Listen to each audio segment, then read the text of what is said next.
जी, बहुत शुक्रिया। डायबिटीज़ अब हमारा एक तरह से नेशनल मर्ज़ बन चुका है। हमारे मुल्क का नंबर जो है दुनिया में पहले नंबर पर अनफॉर्चुनेटली आ चुका है।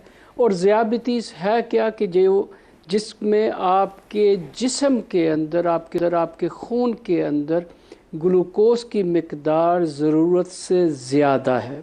अच्छा। और इसको कंट्रोल करने के लिए जो लुब्लबा जिसे हम पैंक्रियाज कहते हैं, उसमें से इंसुलिन जो निकल रहा है वो सही तरह से काम नहीं कर रहा। जब ये सही तरह से काम नहीं कर रहा तो हम इसको कहते हैं ये टाइप 2 डायबिटीज़ है। जब ये मुकम्मल तौर पर काम छोड़ देता है, बचपन में होता है, तो इसको हम टाइप 1 डायबिटीज़ कहते हैं। तो दुनिया में 90% लोगों को टाइप 2 डायबिटीज़ होती है और 10% को टाइप 1 डायबिटीज़। डॉक्टर साहब, ये जेनेटिकल है, मारूसी है? जी, इसके अंदर कुछ कंपोनेंट आप कह सकते हैं 30% तक हम कहते हैं कि जेनेटिक्स इसमें इन्वॉल्व है। तो मिसाल के तौर पर जिसके दोनों पेरेंट्स को डायबिटीज़ है, तो हम मरीज़ को कहते हैं कि 70% चांस है कि आप इससे ना बच सकें, लेकिन 30% चांस ये हो सकता है कि आप मुकम्मल अपना ख्याल रखें तो शायद आप इससे बच जाएं। अच्छा डॉक्टर साहब, टाइप 1 तो अभी डिबेट नहीं हम करते, ये जो टाइप 2 है जो कि बड़ी एज में जाके किसी भी वक्त में डेवलप होती है, इसकी वजूहात क्या होती हैं? ये किन वजूहात से, मरूज के अलावा किन वजूहात से डेवलप हो सकती है? देखिए, मैंने काफ़ी अरसा बाहर काम किया है, लेकिन जो पाकिस्तान की सूरत हाल है इसके अंदर दो चार चीज़ें बहुत इम्पॉर्टेंट्स हैं। वो इम्पॉर्टेंट क्या चीज़ है? पहले तो हमारे लोगों को लैक ऑफ एजुकेशन के ये प्रॉब्लम है क्या और इससे बचना कैसे, इसका काफ़ी हद तक हम लोग पीछे हैं दुनिया के मुकाबले में। हम इसके ऊपर काम नहीं कर पाए, चाहे गवर्नमेंट लेवल हो, चाहे मीडिया लेवल हो, चाहे फिजिशियन लेवल का हो। तो इसमें काफ़ी एक लैक ऑफ एजुकेशन है जिससे लोगों को पता ही नहीं है कि भाई हमने इससे बचना कैसे। कैसे बचना डॉक्टर साहब बताइएगा। दूसरी चीज़ इसमें बचने के लिए ये है कि जैसे हम सब लोग कहते हैं कि आपने नशास्ते को कम करना है, वॉक करनी है, तकरीबन साल 2 साल में आपने 1-2 दफ़ा आपने टेस्ट करवाने हैं। जो हामला औरतें होती हैं उनके अंदर अगर ज़ियाबितीज़ फैमिली में है तो 26 वीक पे हमने डायबिटीज़ का चेकअप करवाना ही करवाना है। ये इंटरनेशनल स्टैंडर्ड्स हैं जो जहाँ जहाँ पे भी डायबिटीज़ बढ़ती है। डॉक्टर साहब, नशास्ते से मुराद आपकी जो है ये अनाज है, गंदम वगैरह में जो है?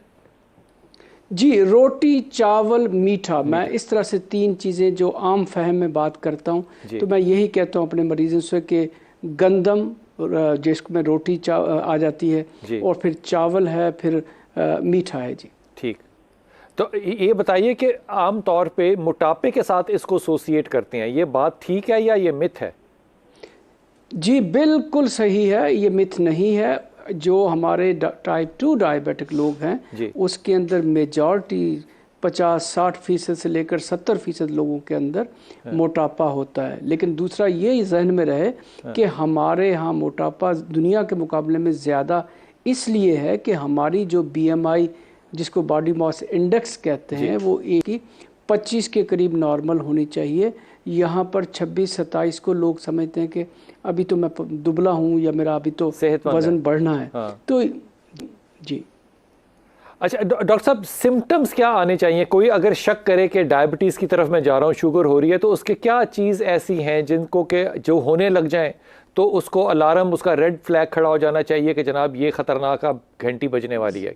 कोई सिम्टम्स? जी आपने बहुत ही अच्छा सवाल किया। और इसमें सबसे जो इम्पोर्टेंट चीज़ नज़र आती है, हालांकि वो थोड़ी सी लेट होती है, जिसे हम कहते हैं वज़न का कम होना। अगर अनएक्सप्लेन्ड वज़न किसी का कम हो रहा है, कोई फैमिली मेम्बर कहता है, कोई दोस्त कह रहा है कि भाई साहब आप पतले दुबले हो रहे हो या आपका वज़न कम हो रहा, आप डाइट कर रहे हो, क्या है, तो उसको करवानी चाहिए। अच्छा। दूसरी बात, पेशाब का बार बार आना जो कि ज़रूरी नहीं है, लेकिन जब आपकी शुगर 180 से ज़्यादा है तो आपको पेशाब ज़्यादा आएगा। रात को एक आधी दफ़ा आप उठेंगे, उसमें आपका होगा, तो आपने शुगर को चेक करवानी है। आपका मुंह का खुश्क होना, आपके ज़ख्म का ना भरना, इस तरह की चीज़ें, आपके नेल्स के अंदर जिसे हम फंगल इन्फेक्शन कहते हैं वो आना, हमारे में मोटापा होना, और इसी तरह से जो हमारा नेक है उसके ऊपर कोई थोड़ी सी ऐसे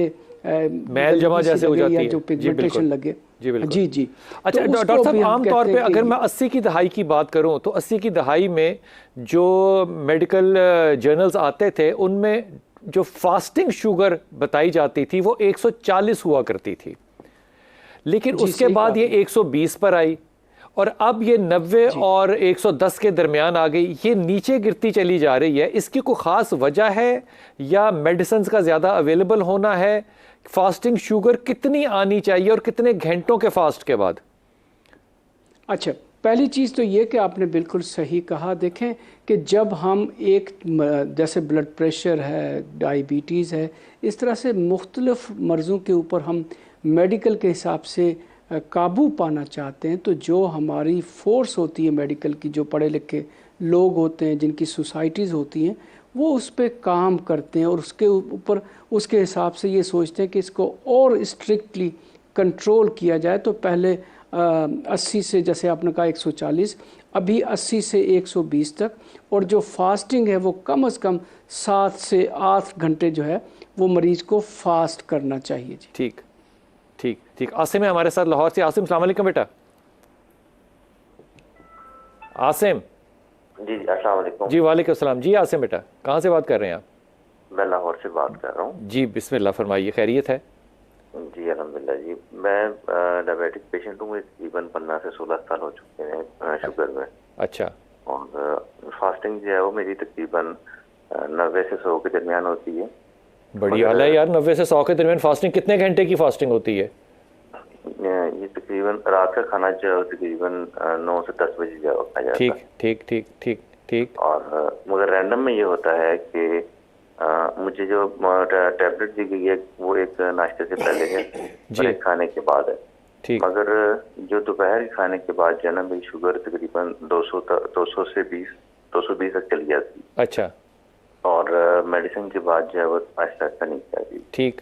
मगर कभी कभार ये होता है कि ये शुगर का लेवल जो है 250 275 तक भी जाता है। अच्छा आसिम, ये बताइए आप दिन में कितनी दफ़ा खाना खाते हैं? दिन में एक दफ़ा, दोपहर में खाना खाया जाता है और शाम में चाय के साथ कुछ थोड़ा बहुत स्नैक्स बना लेते हैं। दोपहर का खाना 12-1-2 बजे खा लेते हैं आप? 1 बजे दोपहर का खाना खा। और शाम की चाय 5-6 बजे तकरीबन? जी बिल्कुल। उसके बाद आप खाना नहीं खाते रात को? रात को खाना खाते हैं। रात को खाना खाने के बाद भी एक टैबलेट है। शाबाश है। रात को खाना कितने बजे खाते हो? रात को खाना 9 बजे।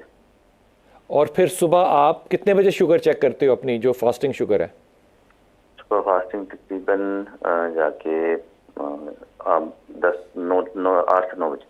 8-9 बजे, यानी कि 8-10 घंटे की आप शुगर फास्टिंग चेक करते हो और वो 80 से 100 के दरमियान या 110 के दरमियान आती। वो तो बड़ी अच्छी है। मैं डॉक्टर साहब को पूछा, डॉक्टर साहब आपने सवाल पूछा, ये जो इंडिकेटर है फास्टिंग शुगर का 80 से 90 से 110 के दरमियान, ये तो बड़ा अच्छा इंडिकेटर है। क्या ये फॉल्स है कि खाने के बाद उनका रैंडम एकदम बहुत बढ़ जाता है?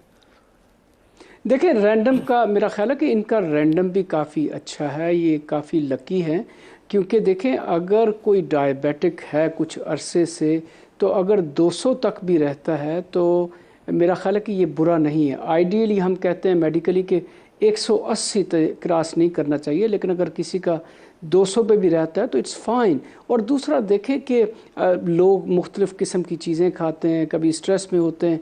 अगर 10-20 मिलीग्राम ऊपर हो गया तो इस डायबिटीज़ के साथ आपने ज़िंदा रहना है, आपने दूसरे काम भी करने, तो I am not worried about that way. और मैं ये चाहूँगा कि अगर आप अपना लाइफस्टाइल अपना ठीक रखें, अपना 3-4 महीने के बाद ख़ास तौर पे अपना HbA1c करवाएं। वो HbA1c आपका 7% से ज़्यादा नहीं होना चाहिए। ये एक आइडियल सिचुएशन है। और अगर आप यंग हैं, मतलब है तो कि फिर 3 महीने 6.5 का बॉडी का वो रिएक्शन जो कि सेल्स के ऊपर ग्लूकोज का इफेक्ट आया हुआ है, ऐसी ही बात है ना? जी जी जी, आपने बिल्कुल सही फरमाया। आप तो आधे डायबिटोलॉजिस्ट बन चुके हैं। अच्छा डॉक्टर साहब, आप जैसे लोगों ने तालीम दी है, सवाल ले खालदा। अस्सलाम वालेकुम बेटा। वालेकुम सलाम। जी बेटा। जी मुझे तकरीबन 7-8 माह से शुगर है। अच्छा। मैं टैबलेट भी रूटीन से खा रही हूँ और चेकअप भी करवा रही हूँ, लेकिन मेरे आप जो है ना पाँव में दर्द होता है और टांगों में और सर में। टांगों में दर्द होता है? कहाँ पे मतलब? यानी पूरी टांग में और पाँव की तली से खींच पड़ती है ना, पूरी टांग। हाँ, तो खालदा आप चेक करती रहती हैं अपनी शुगर? मेरी शुगर जो है वो ठीक रहती है, नाश्ते के बाद की टैबलेट लेती हूँ। कितनी रहती है? तो ठीक जो होती है वो कितनी होती है? तकरीबन 120 तो बहुत ठीक है। खाने के बाद 145-42।